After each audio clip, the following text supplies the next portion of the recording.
Australia's csiro has come up with some pretty amazing inventions over the past 86 years of research, from polymer banknotes to insect repellent and the world-changing Wi-Fi.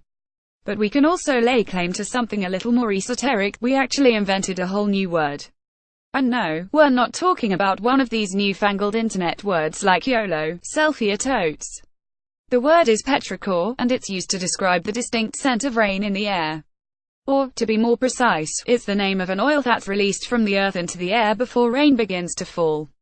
This heady smell of oncoming wet weather is something most Australians would be familiar with. In fact, some scientists now suggest that humans inherited an affection for the smell from ancestors who relied on rainy weather for their survival. Origins. Even the word itself has ancient origins. It's derived from the Greek petra, stone, and ichor, which, in Greek mythology, is the ethereal blood of the gods. But the story behind its scientific discovery is a lesser-known tale. So, how is it that we came to find this heavenly blood in the stone? Nature of argillaceous odor might be a mouthful, but this was the name of the paper, published in the Nature Journal of March 7, 1964, by csiro scientists Isabel Joybert and Richard Thomas, that first described petrichor. Thomas had for years been trying to identify the cause for what was a long-known and widespread phenomena. As the paper opened, that many natural dry clays and soils evolve a peculiar and characteristic odor when breathed on, or moistened with water, is recognized by all the earlier textbooks of mineralogy. Was it something in the soil that gave rise to the smell? Flick Georgie Sharp, CCBYNC. The odor was particularly prevalent in arid regions and was widely recognized and associated with the first rains after a period of drought. The paper went on to say there is some evidence that drought-stricken cattle respond in a restless manner to this smell of rain. The smell had actually been described already by a small perfumery industry operating out of India, which had successfully captured and absorbed the scent in sandalwood oil. They called it Matti Ka Attar, or earth perfume. But its source was still unknown to science. Joy and Richard, working at what was then our Division of Mineral Chemistry in Melbourne, were determined to identify and describe its origin.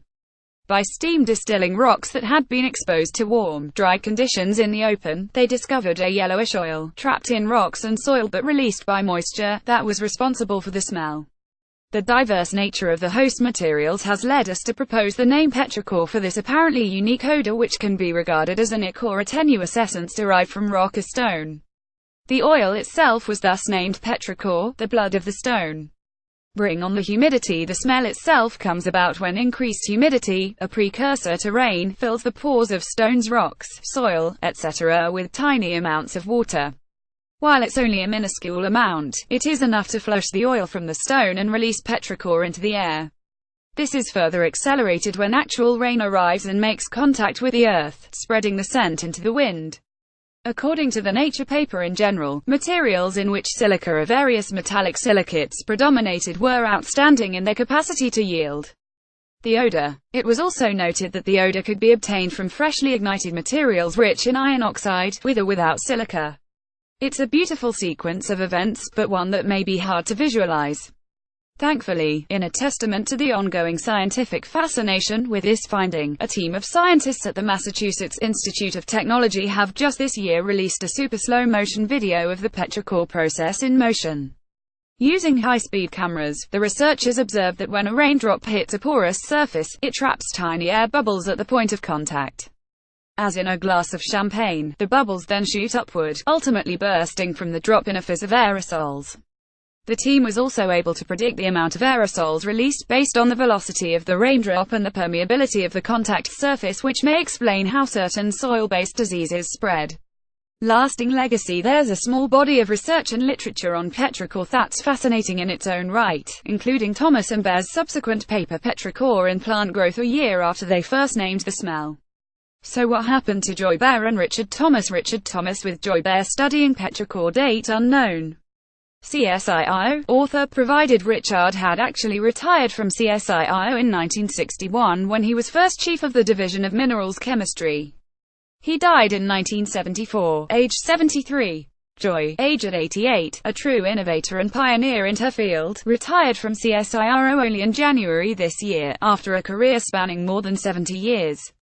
The joint discovery of petrichor was just part of a truly remarkable and inspiring career which culminated in 1986, with Joy's appointment as a member of the Order of Australia for services to science. We are thankful to both for the lasting legacy on giving a name to the smell of rain and to Joy for the role model she has been to so many women in science. This is part of a series on CSIRO inventions.